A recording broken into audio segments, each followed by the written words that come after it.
Alrighty, ready. Hi, welcome back to another episode of Who Are We? Who are we? Oh, Animated Chaos. Thank you. Do you want me to keep that? I'll keep that. You can. I mean, who are we? I'm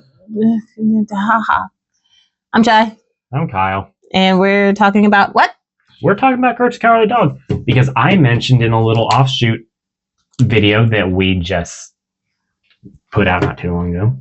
Listen, I got a hold of the entire series of Courage the Cowardly Dog, and I watched all 4 seasons over the course of about a week or so, so I didn't wear myself out. So therefore, my viewpoints will at least not be based on just exhausting myself. Thank goodness on that. But I can honestly tell you this, guys, right now. Seasons 1 and 2 are the seasons y'all remember the most. Because you sure don't remember most of seasons 3 and 4, and I can guarantee that. And it's unfortunate, because season 3 was easily the weakest season, but also had some of the most artistically experimental episodes in the best ways possible. Like, when it hit. But then when it was like, it's that. So it was a flop? Oh, when it flopped, it flopped. And then season 4 came back and did better, but it still felt just fairly weak when you compare it against seasons 1 and 2. And I think I figured it out why. And I felt this literally when I was a kid watching it for the first time. I was like, why are these episodes so weaker than the stuff I remember watching before when I was a kid? Mm-hmm. I figured it out. Season 3 has basically no scares in it whatsoever. Oh, what's the point? Yeah. And then season 4 had a couple of moments of scares, but nothing significant. Seasons 1 and 2 had iconic villains that were genuinely creepy, scary. There's a reason that it's like your introduction to horror as a kid. And unfortunately, seasons 3 and 4 just, I think there was studio interference that said, yeah, parents are complaining, so we gotta tone it down. It's like, I don't give a crap what the parents are complaining about. I like this show. Don't watch the show. Right. And honestly, what was scary about... Yeah, it was... Everyone had their moment in the show. Yeah. But the point of the show is you're in the middle of nowhere. Anything can happen. And it's all creepy stuff. They literally say at the very beginning, creepy stuff happens in the middle of nowhere. Yeah, so the point of it is to be weirded out about something. And the dang dog's name is Courage. So something has to happen in order for him to be courageous. Aside from just the old man scaring him. Oh, yeah. By the way, I don't know if you know this. I didn't know this for the longest time. Eustace actually had a change of voice actor 2/3 of the way through the series because the original voice actor, unfortunately, started having failing health. His voice actor was 73 when he took on the job. Oh. And then his second voice actor was like 67, 65. Okay. So they did such a good job matching the new voice actor. And because they also utilized bits like his booga booga booga and his scream and all his little grumbles. They kept some of the voices of the original. They used the archival work of the original guy so that it felt like it was just getting worked in very nicely. You could tell there was a vocal change, especially in season 4 where his voice seemed to get just a hair bit deeper. Mm-hmm. But they did such a good job finding new voice actors. Do I remember the names of the voice actors? No. Will they be up here somewhere? Yes. They'll be here somewhere. But the point of it is just they cared. Yeah. They really cared. And another thing they cared about, Ma Bag's voice actress died in season 3, Eustace's mom. Yeah. They retired the character. They didn't recast her. Yeah. After she passed in the middle of season 3, they never wrote another episode with her in it, and they did not put her in season 4 at all. They retired the character officially. The Family Guy does that too.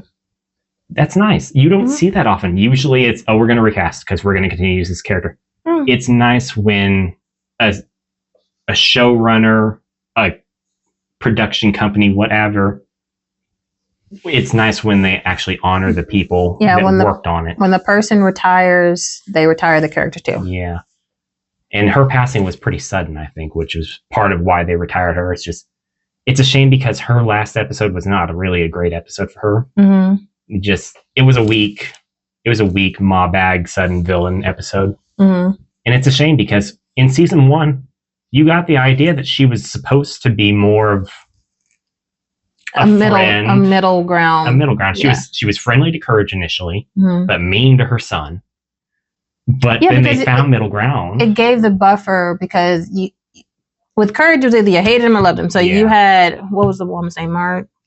Muriel? Muriel. You had Muriel loved Courage because it was her dog. Oh, absolutely. Then you had Eustace who hated Courage because of whatever reason. And then you had his mother, which was the irony in it is because it's Eustace's mother who was like, Well, she mistreated Eustace like crazy, and then his brother was the top of the rung. Yeah, so that's what I'm thinking is like, you see why Eustace is the way he is because of how his mom was. So the mom was like, I don't dislike the dog, but I don't hate the dog, but you. So it's kind of like she was that middle gray area.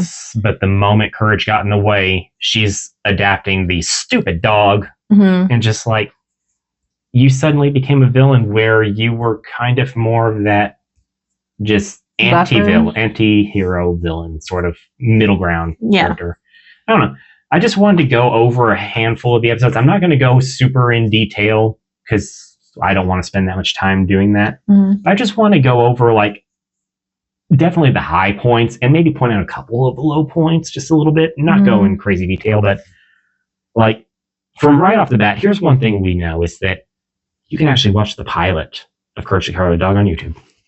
Okay, there you go. You can watch the pilot, which set up the revenge of the chicken from outer space because the first episode, the pilot episode, was the chicken from outer space. Yeah. Which he accidentally killed by laser gun. And then he comes back later on as the revenge of the chicken from outer space.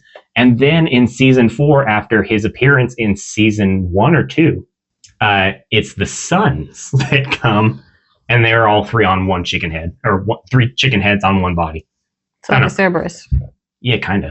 I feel like I saw that episode when I saw a chicken with multiple heads. Yeah. So. Yeah. I don't know. I appreciated the continuity. They literally did a trilogy over the course of the series. And they did a good job. It was well done. But I'm going to be honest with you. I don't think that the first episode that comprises A Night at the Cat's Motel and Cajun Granny Stew was really the strongest starting point for the series, but it gave you a great idea of where things were going. And Cats was a good introductory villain. It's just a shame that the Cajun Fox was a letdown. Was that the weird, creepy fox? Yeah, the one that had big bulging eyes and then he put on sunglasses that somehow contained it all. Yeah. Here's the thing. That was always funny to me, though, because it's like, take them off, like, all right. So, I mean, right off the bat, the first episode of season 1, it was okay. Like, Cats was a great introduction villain, but I don't think the Cajun Fox that followed thereafter was really quite as good. He wasn't memorable. Like, there is an episode around season 4 where multiple villains come back to get their revenge on Courage, and he's one of them. And I'm like, why is he one of them? You didn't really do nothing. It's that impactful. It was mostly just nostalgia sake, I think.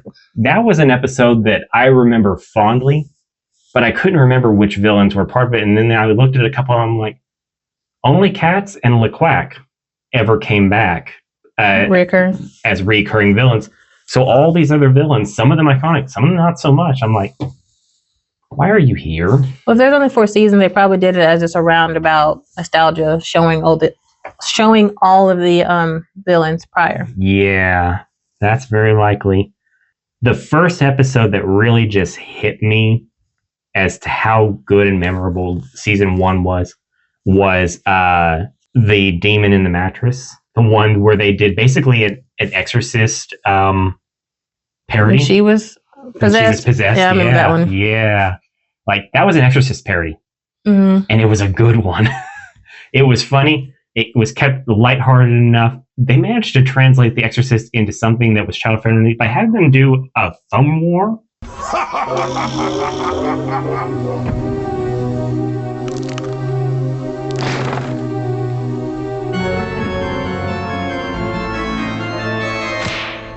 Watch my thumb. Oh, that was close.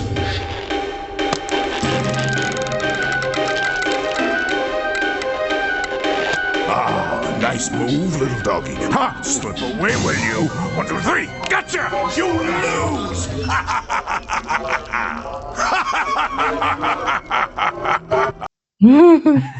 And just the ridiculous rhyme that they had to do in order to exorcise the demon out of her. Mm-hmm. Incantation to exorcise demon. What? Hullabaloo and howdy do. Musty prawns and Timbuktu. Yeltsy bye and hippity poo. Kick 'em in the dishpan, hoo hoo hoo. Kick 'em in the dishpan, hoo hoo hoo. It Just was BS.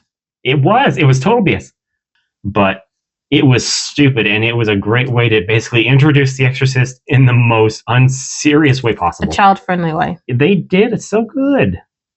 And you know what? I actually wound up liking Freaky Fred. Do you remember that episode? That was the one where Muriel's nephew Fred came to visit, and he was a barber, but he had an obsession with shaving everyone's hair off. Yeah. And Eustace hated him because he was a freak. I remember. Yeah. But the entire episode was spoken in rhyme. The story I'm about to tell, I tell you I will tell it well, is of my dear Aunt Muriel, and just how I've been naughty.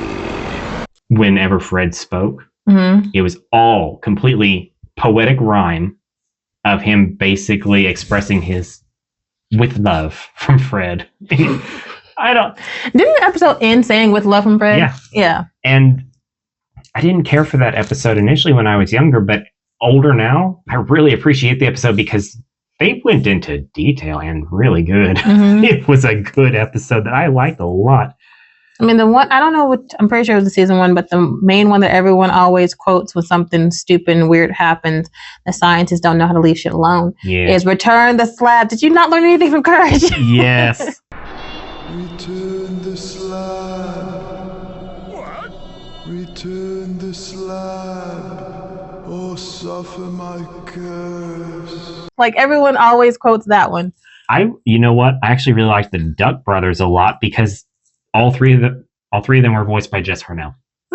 Jess Harnell being the voice actor for Wacko in the Animaniacs. Really? Yes, really.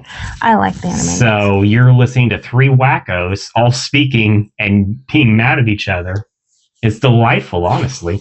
What shocked me was that King Ramses' Curse, which was the Return to the Slab, was so early on. I thought that was season 2, even season 3. I thought that came way later, but it's season 1. I'm like, oh, we're doing this. I like that one. That was so But it's it was out the of first episode that scared the absolute shit out of me. yeah, that one was the most creepiest, I think, episode. I think a lot of it with the show Hmm.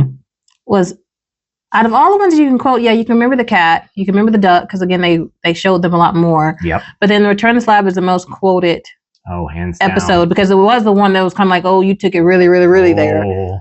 And it was ridiculous because one of the curses was just the man in gauze, the man in gauze. The man in gauze. The man in gauze. The man in gauze.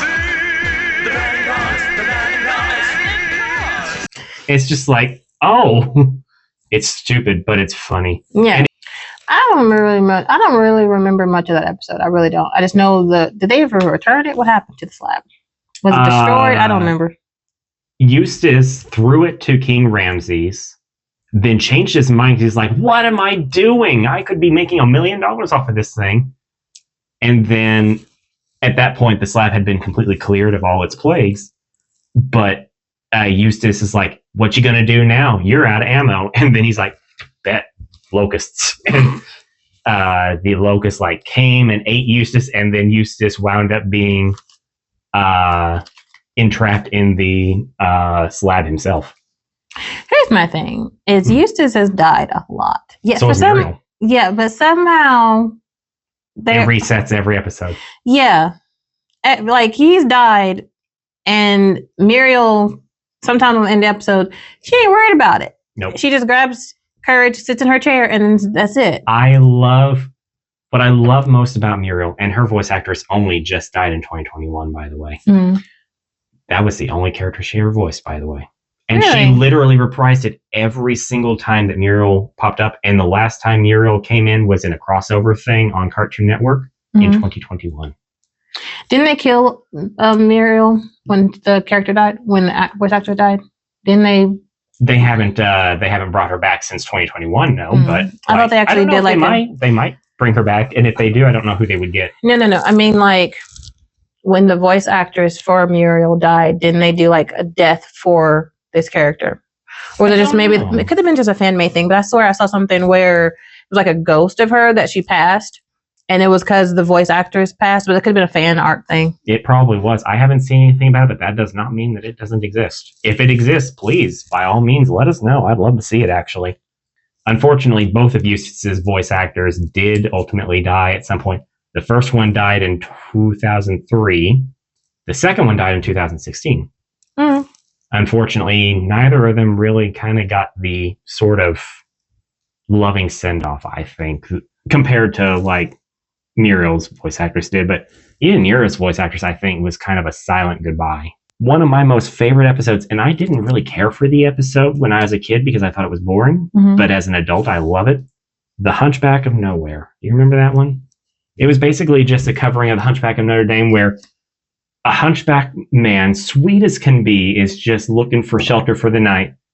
He winds up at their front door. Muriel is just like, absolutely, by all means. Courage is a little freaked out initially till he learns that the man is just a sweetie. Mm-hmm. Eustace is being Eustace. That's all you need to know. And then he takes up residence in their barn for the night, unbeknownst to them, until Courage hears him playing little bells. He and Courage just play with the bells. They start laughing. They have a good time. They play in the barn for a while. And then the next morning, because he was expressing concern over how much Eustace abuses Courage through all this, he's invited in to have breakfast by Courage. And Muriel is like, oh, come in. I love having Courage's friend over. Any friend of Courage is a friend of mine. And gives him food. And then Eustace comes and sits down for breakfast as well. Just starts flinging insults at him left and right. And Courage is underneath the table passing up little notes to him and being like, you, sir, are extremely bald. And then he just writes the same joke in repeat. And the second one is literally just, you, sir, are extremely bald. It's just... So instead of Courage saying something, he had the guy do it? Yes, exactly. Because he knew exactly what would get at Eustace. Oh, because his hairline? Yes. And it was funny as all get out. It's a good episode. What I wish had gone further, though, was the Snowman episodes, because he came back as a recurring character and still did a whole heck of a lot of nothing. That's kind of A bummed. snowman in the middle of nowhere? Well, they often wound up in random places. Like, I think they literally wound up in the Antarctic for that episode just for no reason. To justify why there's a snowman there? Yeah. What was really weird and interesting is that towards the last couple of seasons, they kept sending them off to different places. Like, instead of it taking place on the farmhouse in the middle of I guess it's nowhere, supposed to be. they wound up in France. They wound up on a volcanic island. I don't remember what the name of it was. Mm-hmm. They wound up in multiple different places. And The point of the show was weird things happen in the middle of nowhere. yeah, but I feel like they already felt that after 2 seasons, they'd kind of taken that as far as they could, so they wound up taking it Trips. to other places. Mm. But it was never illogical because even in the first season, they were taking trips. Like they wound up in the Cat's Motel at episode 1. Yeah, Or- but do they come from money to afford Yeah. these trips to go to the Antarctics and all this stuff? Or was it one of those like they want a trip? A lot of those was they won a trip. Mm-hmm. Hmm. I actually really liked Little Muriel a lot more than I remembered liking her because as I realized, Little Muriel, well, she wound up being voiced by Katsusi the entire time while as Little Muriel. I remember being so annoyed by Little Muriel when I was a kid, but now as an adult, I'm like, Kath did so good. I appreciate you now more than I did when I was a kid. Oh boy, do I ever, because she just hammed it up in all the best ways, and it made the episode funny. Especially when she's like making Courage make macaroni and cheese. I'm hungry. Okay.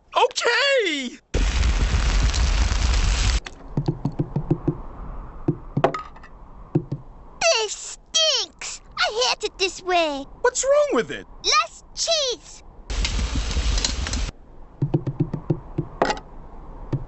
More macaroni. Less macaroni. More cheese.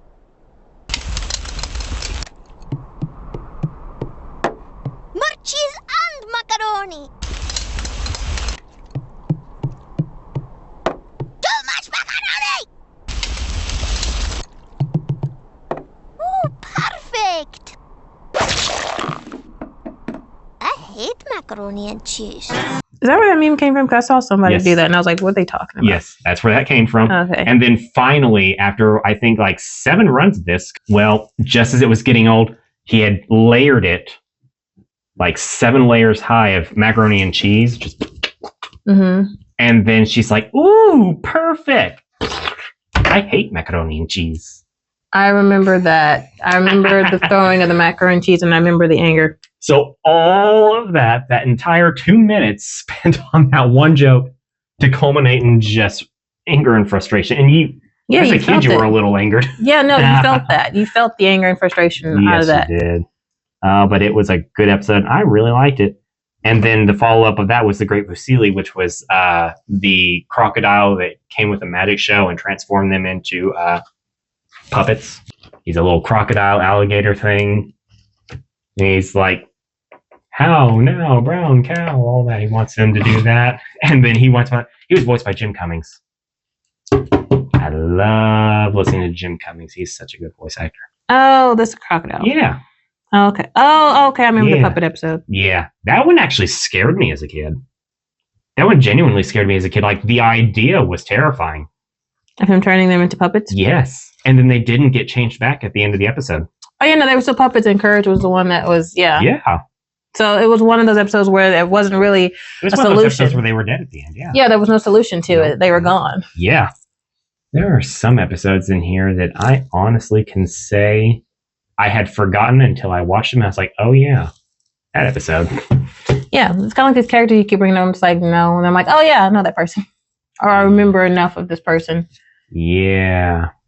The Tower of Dr. Zalost, that was actually a full episode as opposed to being like 2 different episodes. Mm-hmm. It was one of only a couple of occasions where they had a full episode for the entire run of it. Mm-hmm. And that was one where the guy was always miserable. So he invented cannons that would make people unhappy. They would literally phase through people and phase through objects. They wouldn't destroy anything on a physical level. Mm-hmm. But as soon as they hit you, unless you're already a miserable person, they make you instantly miserable and unhappy, and you just turn a faded, gross green. So it didn't do nothing to Eustace. Nope.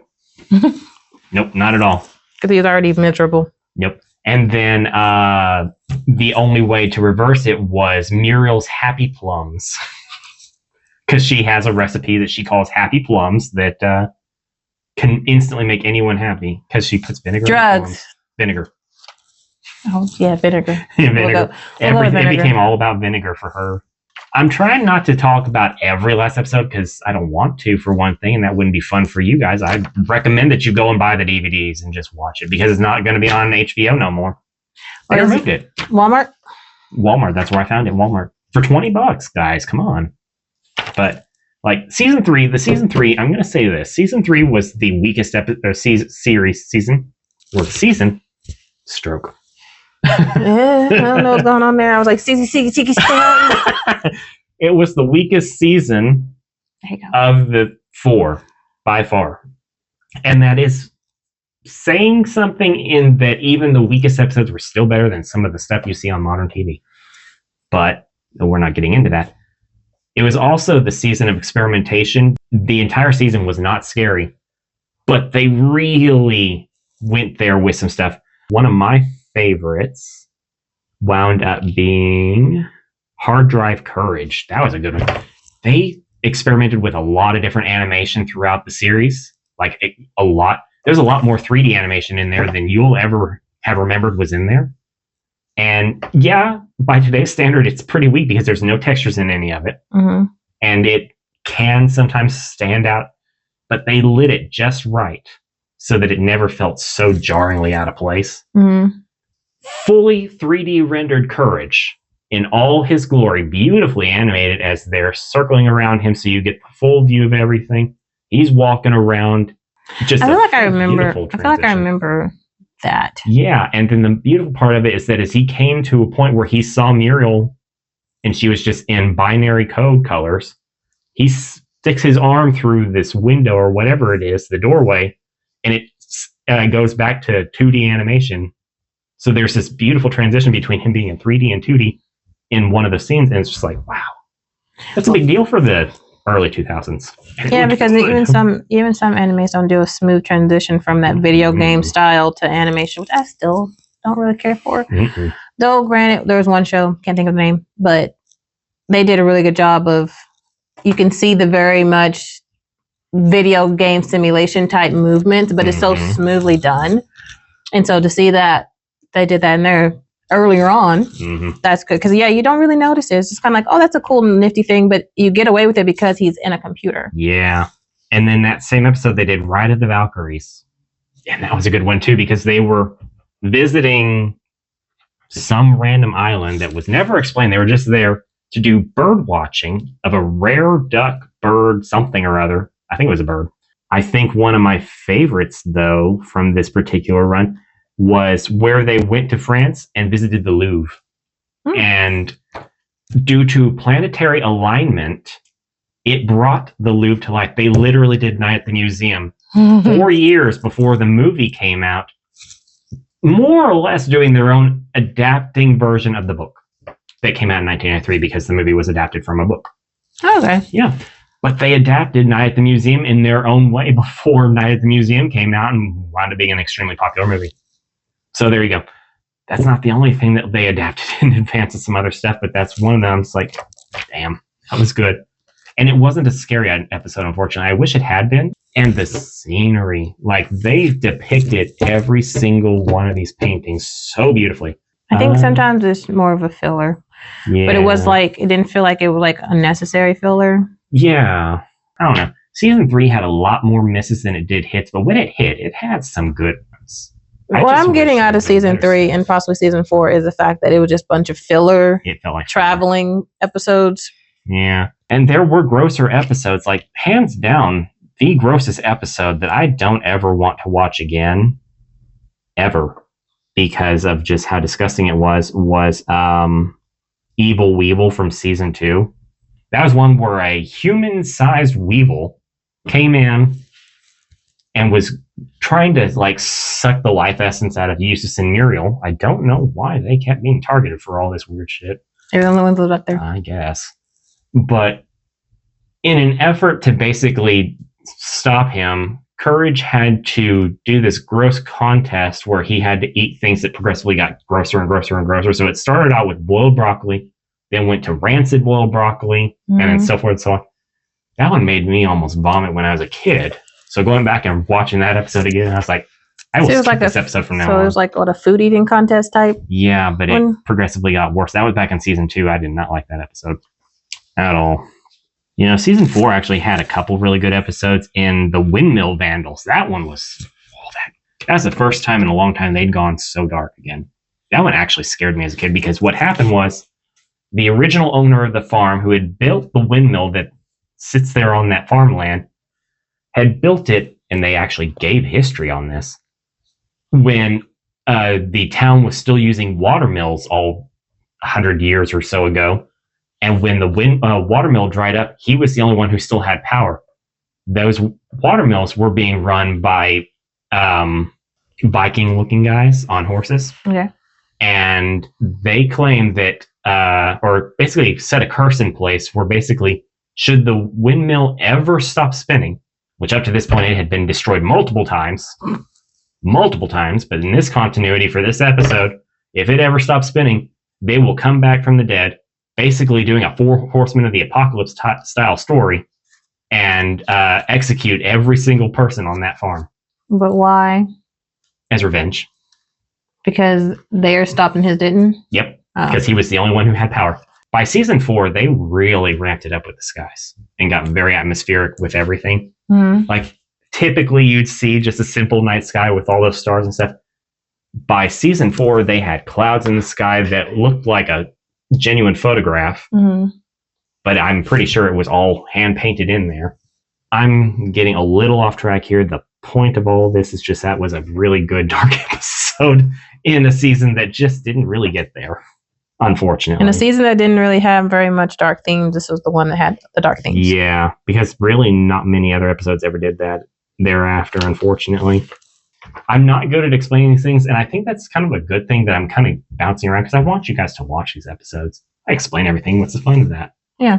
But yeah, towards the end of season 4, the only things that were really worth watching much was Remembrance of Courage Past, which was quite literally the history of how Courage came into Muriel's ownership after his parents were sent off to another planet by the evil veterinarian. Okay. Yeah. I remember the history of that, made me cry. but I did not know that was the last season of it. Yeah. That episode actually made me cry because it was the first time I had to kind of confront the idea of losing my parent, which, as a kid who was, I think, 9 or 10 at the time, that was terrifying. So I remember that episode making me cry a lot. Lo and behold, that was the last episode along with an episode called Perfect. And I really actually wish they had flipped them. Like, a lot of people have made the argument that Perfect was the ideal perfect episode to end on because it was Courage coming to grasp with the fact that he's not perfect, no one's perfect, he can't be perfect, and just owning up to that and living with it. Yeah. As opposed to letting it get you down. Yeah. I appreciate the episode for what it did. I do. I think they probably ended it with that because the episode before that was showing you his history of how he became where he is and all that stuff, even though they probably hinted at it throughout other episodes.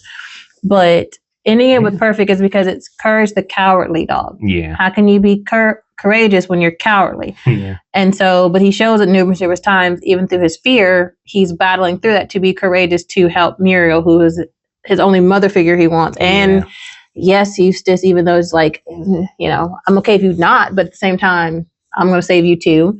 Yeah. And so by ending it with Perfect, it's kind of rounding it all together.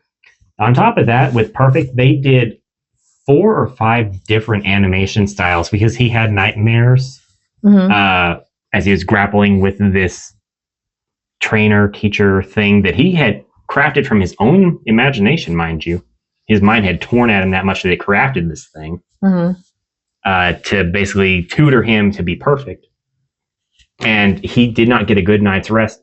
So every time he dozed off to sleep, he had a nightmare. And every single one of those nightmares, they showed 4 different ones, was in a different animation style. And one of them was a Wizard of Oz type of thing. It was very interesting. That's cool. But I really liked it. They were just like, you know what we're going to do? We're going out in a blaze of glory with animation. And that, I don't know if you remember it, but there was like that fetus-looking thing that was in 3D. It scared everybody, and all it just says as it's barely floating along there is just, you are not perfect. You're not perfect. Anyway, that's it for now. Please, it's $20. Go buy the DVDs, please. And it leads into what our last episode is, whether this one comes first or second to the other one. We did do an episode talking about archiving and putting stuff on DVDs. Yeah. So if it's something that you're interested in, go buy it. It's at Walmart. Yeah. As of right now. Please. That's one good thing is that at the very least, Cartoon Network is getting DVDs released on a fairly consistent basis. I've got the entire series of Ed, Edd and Eddy over there somewhere. So, hey, go and get you some good stuff. I've got Hey Arnold over there too. That's a delightful show. I miss Hey Arnold. Until then. Later. Bye.